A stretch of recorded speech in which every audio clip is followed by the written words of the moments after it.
माता का जयकारा लगाएंगे।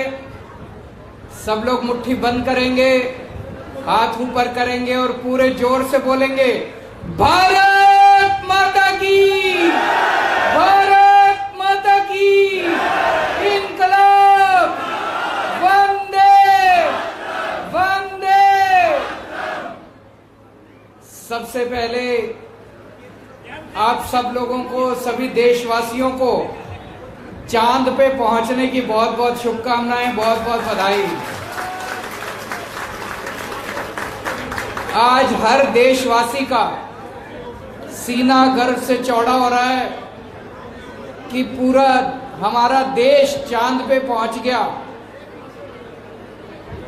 मुझे पता नहीं आप में से कितने लोगों को पता है, अभी तक चांद पे केवल 3 देश पहुंचे थे,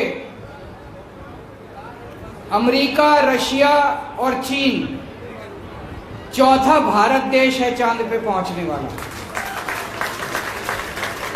और उसमें भी चांद का एक साउथ पोल है।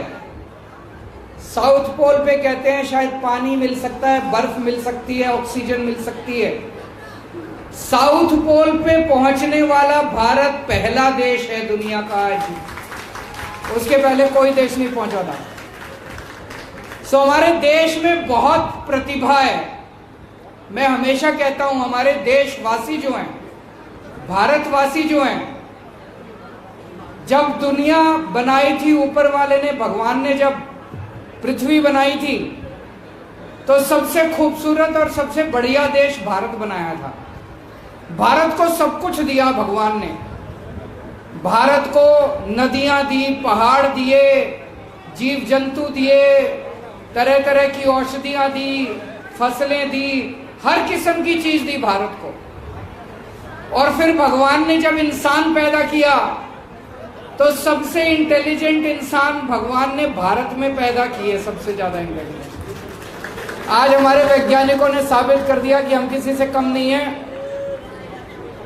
दोस्तों, आज आप लोगों के बीच में आके बहुत अच्छा लग रहा है। इतनी बड़ी संख्या में आप सब लोग आए, आप सब लोगों का बहुत बहुत शुक्रिया। आप सब लोगों को आपकी नई सड़कें, सीवर, पानी की पाइपलाइन, गैस की पाइपलाइन बहुत बहुत मुबारक हो। मुझे बताया गया कि बारिशों के दिनों में यहाँ पे पैर भी नहीं रखा जाता था, चलने की भी गुंजाइश नहीं होती थी। सबसे पहला चुनाव में जब 2013 में लड़ा था, अन्ना आंदोलन के बाद हम लोगों ने पार्टी बनाई थी, आम आदमी पार्टी। मैं कई इलाकों में जाता था, खासकर कच्ची कॉलोनियों में पदयात्रा करता था, और उन दिनों में बारिशों के दिन थे। उसी कीचड़ के अंदर छप छप छप छप करते हुए हम अपना कैंपेनिंग किया करते थे, पदयात्रा करते थे। तब देखता था कि कच्ची कॉलोनियों का कितना बुरा हाल है दिल्ली के अंदर। मैं ये सोचता था देश की राजधानी है। जब हम राजधानी कहते हैं ना, तो बस इंडिया गेट और वो नई दिल्ली वही याद आती है। असली दिल्ली तो कच्ची कॉलोनियों में बसती है। असली लोग तो, सारी जनता तो यहाँ रहती है। यहाँ किसी ने ध्यान नहीं दिया। एक दिन जब मैं ऐसे ही 2013 में कैंपेनिंग करने के लिए गया और कीचड़ में चल रहा था, तो एक घर में रुका मैं पानी वानी पीने के लिए। उन्होंने चाय पिलाई, मैं बैठ गया उनके घर। बोले, जी आप देख रहे हो क्या, कितना बुरा हाल है। बोले, रिश्ते नहीं आते हमारे यहाँ, कोई हमारे घर में शादी करने को तैयार नहीं है। रिश्ते वाले आते हैं, ये हाल देख के चले जाते हैं। ऐसा ही होता है कि नहीं होता था पहले? रिश्तेदार नहीं आते थे, कोई बच्चों के लिए रिश्ते लेने नहीं आते थे। बहुत बुरा हाल था। लेकिन अब मैं आप लोगों को बधाई देता हूं कि आपके इलाके के अंदर ये सारी गलियां बन गई। अब इज्जत की जिंदगी, सम्मान की जिंदगी मिली है। जो पहले बहुत बुरा हाल होता था, चाहे बारिश हो चाहे ना हो, कच्ची सड़क, बहुत बुरा हाल, उससे निजात मिली है। तो दशरथपुरी के अंदर, वैशाली के अंदर, वैशाली एक्सटेंशन के अंदर और डाबड़ी एक्सटेंशन के अंदर, यहां सारा काम कंप्लीट हो गया है। चाहे घर के आगे की गली हो, घर के पीछे की गली हो, मेन रोड हो, सारी गलियां बन गई है। बन गई कि नहीं बन गई? अब आपके दुर्गा पार्क में काम चालू है। दुर्गा पार्क में मेरे को बताया शायद 1 या 2 सड़क बाकी है, बाकी सारा काम हो गया। वशिष्ठ पार्क में, रघुनगर में और सागरपुर वार्ड में सीवर का काम हो गया कंप्लीट। अब सड़क का काम कंप्लीट होने वाला है और इंदिरा पार्क एक्सटेंशन में भी काम चल रहा है। टोटल 76 सड़कें बनेंगी। 2-4 बची हैं, वो बन रही हैं। 152 नालियां बनी हैं, 74 सड़कें बनी हैं, 7.5 किलोमीटर लंबी सड़कें बनी हैं। मेरे को याद है पहले पूरी विधानसभा में 2 सड़क बना देते थे, उसी को गा गा के वोट मांग लेते थे। एक चुनाव 2 सड़क बना के निकल जाता था इनका। मैं आम आदमी हूं जी, आप ही की तरह हूं। पहले तो मैं कुछ भी नहीं था। आज से 10 साल पहले सोच के देखो, मेरे को कोई नहीं जानता था इस देश में। कौन जानता था कौन केजरीवाल है? ये तो आप लोगों ने इतना प्यार दिया, इतनी बड़ी जिम्मेदारी दे दी। राजनीति करनी नहीं आती मेरे को, नेतागिरी करनी नहीं आती। काम करने आया हूं। 2 सड़क पे वोट मांगने नहीं आऊंगा, सारी सड़कें बनाऊंगा जितनी सड़कें टूटी पड़ी हैं।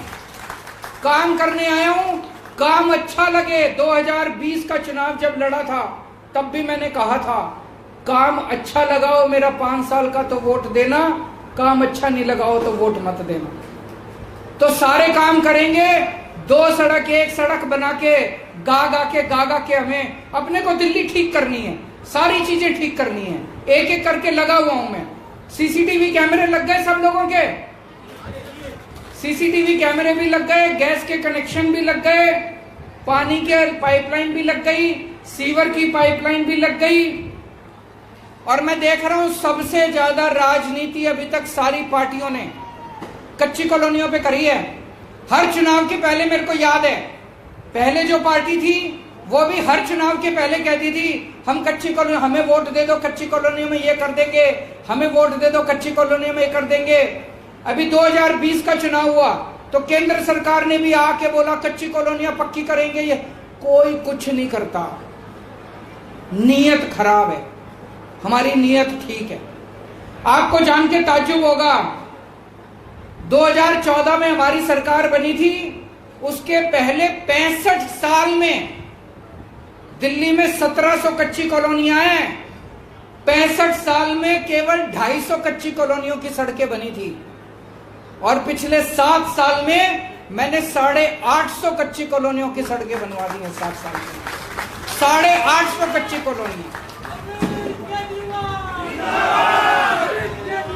हमारे से पहले 850 कच्ची कॉलोनियों में पानी की पाइपलाइन डली थी।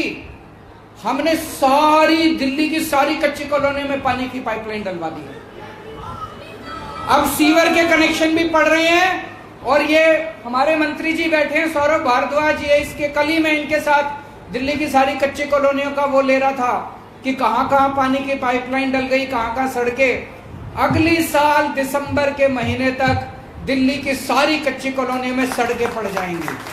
पानी की पाइपलाइन तो ऑलरेडी डल चुकी है, सीवर की पाइपलाइन भी डाल रहे हैं। अगली साल दिसंबर तक दिल्ली की जितनी कच्ची कॉलोनियां हैं, टूटी हुई सड़कें हैं, कोई टूटी हुई सड़क नहीं बचेगी, सारी सड़कें अगले दिसंबर तक बनवा देंगे हम लोग। कई लोग मेरे को कहते हैं पैसे कहां से आते हैं इतने। भाई जब पहले 65 साल में इन्होंने 200 कॉलोनियों के बनाए और मैंने 6 साल में 800 कॉलोनियों में बनवा दी सड़कें, हमारे पास इतने पैसे कहां से आते हैं? ईमानदार सरकार है। आप लोगों ने ईमानदार सरकार चुनी है, ईमानदार पार्टी को वोट दिया। हर चीज में पैसे बचाते हैं, हर चीज में पैसे बचाते हैं।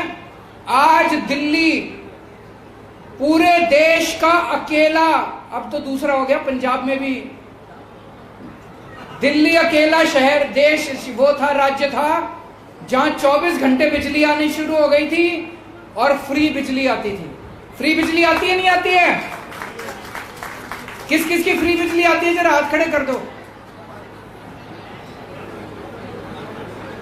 पहले मेरे को याद है 2014 के पहले जब हमारी सरकार बनी थी 2015 में 7-7, 8-8 घंटे के पावर कट लगते थे। अब दिल्ली के अंदर 24 घंटे बिजली आनी चालू हो गई और फ्री बिजली आती है। पंजाब में भी अब फ्री बिजली आने लगी है और 24 घंटे बिजली आती है। दिल्ली के अंदर शिक्षा का जो मॉडल है हमारा, पूरे देश के अंदर आज उसकी चर्चा हो रही है। शानदार सरकारी स्कूल बना दिए, इतनी अच्छी पढ़ाई हो गई, मोहल्ला क्लिनिक बने हुए, यहाँ पे बहुत सारे मोहल्ला क्लिनिक बनाए हैं पूरी दिल्ली के अंदर, सबका इलाज फ्री किया हुआ है। अब आने वाले टाइम में मेरा ये सपना है कि दिल्ली के हर घर में मैं 24 घंटे पानी पहुंचाऊं। 24 घंटे पानी होना चाहिए, उस पर लगा हुआ हूं मैं। घर में टूटी खोलो और टूटी से साफ पानी आना चाहिए, चाहे ओक लगा के पानी पी लो, ऐसा पानी आना चाहिए। आरओ की जरूरत नहीं पड़नी चाहिए। जैसे पहले बिजली के पावर कट लगते थे, जनरेटर लगाना पड़ता था, इन्वर्टर लगाना पड़ता था, अभी पानी पे हमें हर घर में फिल्टर लगाना पड़ता है, आरओ लगाना पड़ता है। मेरा सपना है कि दिल्ली के अंदर बहुत जल्दी, कुछ सालों के अंदर, आपको ओक लगा के सीधा पानी पी लेना, साफ पानी आएगा, 24 घंटे पानी आएगा। उसके लिए भी मैं सौरभ भारद्वाज के साथ लगा हुआ हूं। एक ही है कि अपने को यमुना साफ करनी है।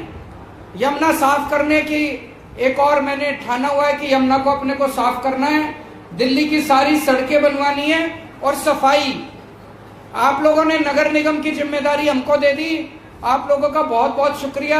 यहाँ पे मुझे बताया तीनों काउंसलर हमारे हैं, आपने तीनों काउंसलर हमारे चुने, इसके लिए बहुत बहुत शुक्रिया। पूरी दिल्ली को साफ करने की अब हम तैयारी शुरू कर रहे हैं। एक बार तो अगले 2-3 महीने में मैंने अपने सारे काउंसलरों को बुला के और सबको अफसरों को बोला है कि भाई जहां भी कूड़े के ढेरे उठाओ, एक बार तो दिल्ली को साफ करो। उसके बाद अब सिस्टम बना रहे हैं, बहुत सारी मशीनें लेके आएंगे जिससे मैकेनिकल स्वीपिंग होगी, सड़कों की धुलाई करेंगे, जैसे अमेरिका में, यूरोप में, बड़े बड़े देशों में होते हैं।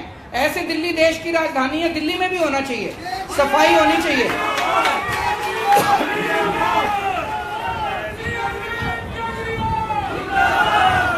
आप लोग रोज अखबारों में पढ़ते होंगे कि किस तरह से हमारे काम में अड़चन अड़ाने की कोशिश की जा रही है। अभी सुप्रीम कोर्ट का आदेश आया, सुप्रीम कोर्ट ने कहा कि भाई भारत एक जनतंत्र है, जनतंत्र में जनता मालिक है, जनता वोट देती है, वोट देके सरकार चुनती है। तो जिस सरकार को जनता चुनती है उस सरकार को काम करने के सारे अधिकार और शक्तियां होनी चाहिए। 11 मई को ऑर्डर आया, 11 मई को उन्होंने कहा भाई मुख्यमंत्री को और मंत्रियों को सारी पावर होनी चाहिए काम करने की।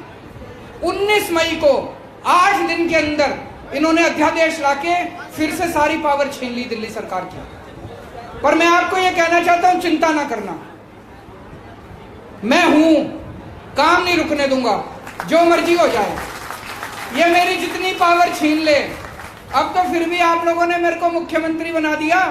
2014 के पहले तो मैं कुछ भी नहीं था, रामलीला मैदान में बैठ के इनसे काम करवा लिया करता था। अब तो फिर भी मुख्यमंत्री हूं, काम सारे स्पीड हो सकता है थोड़ी सी कम हो जाए, अगर शक्तियां आ जाएं सारी की सारी, तो जिस काम में 1 साल लगता हो सकता है 10 दिन में काम हो जाए। तो मैं काम कोई नहीं रुकने दूंगा। आपके स्कूल चलते रहेंगे, आपके अस्पताल चलते रहेंगे, आपके मोहल्ला क्लिनिक चलते रहेंगे, आपकी दवाइयां, टेस्ट जो मुफ्त हैं वो सारे चलते रहेंगे, आपकी बिजली चलती रहेगी, आपका पानी चलता रहेगा, कुछ नहीं रुकने दूंगा।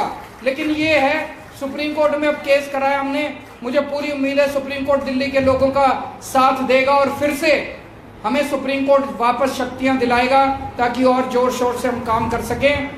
आपका मैं दिल से शुक्रिया अदा करता हूं कि हमेशा आप लोगों ने, दिल्ली की जनता ने अपने बेटे को, अपने भाई को खूब प्यार दिया, आशीर्वाद दिया। बस ये प्यार और आशीर्वाद बनाए रखना और कुछ नहीं चाहिए। आपके लिए जिंदगी भर लड़ता रहूंगा। मेरी आखिरी सांस आप लोगों के लिए है। बहुत बहुत शुक्रिया। प्रॉपर्टी बेचने और खरीदने के लिए संपर्क करें फेयर डील प्रॉपर्टीज।